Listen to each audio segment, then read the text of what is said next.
Romania की अहमियत Schengen countries में इस वक्त से बहुत ज्यादा बढ़ गई है जब से रोमानिया पूरी तरीके से शेंगन कंट्रीज में शामिल हो गया और ये हुआ है जनवरी 2025 से। तो इस वजह से इसकी अहमियत के बढ़ जाने से जो लोग रोमानिया आना चाहते हैं उनसे पहले एजेंट्स जो हैं वो पाकिस्तान, इंडिया और बांग्लादेश में जो लोग भी देशों से निकलकर यहाँ आना चाहते हैं, तो हमारे एजेंट उनसे 10-15 लाख लिया करते थे कि भाई हमने आपको रोमानिया पहुंचा देंगे। लेकिन जब से रोमानिया की अहमियत में इजाफा हुआ है, जब से इन एजेंट्स की फीस में भी बहुत बेपनाह इजाफा हो गया है और अब ये फीस 10-15 लाख से बढ़कर 25 और 30 लाख पर जहाँ पहुंची है।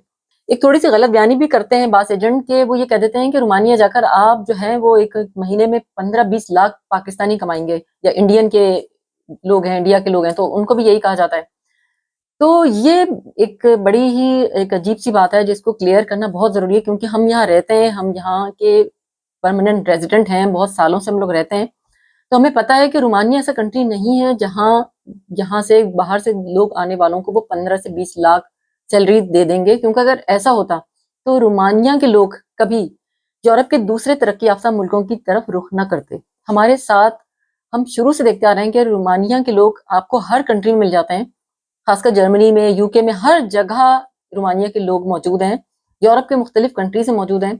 इसका मतलब है कि उनकी अपनी सैलरी जो स्केल है वो इतना ज्यादा नहीं है, और वो हकीकत यह है कि जब पाकिस्तान, इंडिया और बांग्लादेश से लोग आते हैं तो उन्हें मिलता है बहुत से बहुत 600-800 यूरो। यहाँ से आप मूव हो सकते हैं, लेकिन मूव होने के साथ एक सवाल आता है, अक्सर मुझसे भी पूछते हैं लोग कि हमारे पास टीआरसी है, यानी कि टेम्पररी जो रेजिडेंसी होती है, तो हम उस पर क्या जर्मनी आ सकते हैं? हम रहते हैं किसी भी छोटे ही जगह का नाम बताते हैं जो यूरोप के बहुत बड़े कंट्रीज नहीं है। तो यह मैं एक बात वजाहत से आपको कह रही हूँ, ये बात मेरी याद रखिएगा कि टीआरसी पर आप किसी दूसरे कंट्री में मूव नहीं हो सकते, जाके परमानेंटली रह नहीं सकते जब तक आपके पास परमानेंट रेजिडेंसी नहीं होगी किसी भी कंट्री की। आप किसी दूसरे कंट्री में जाकर जॉब वगैरह नहीं कर सकते।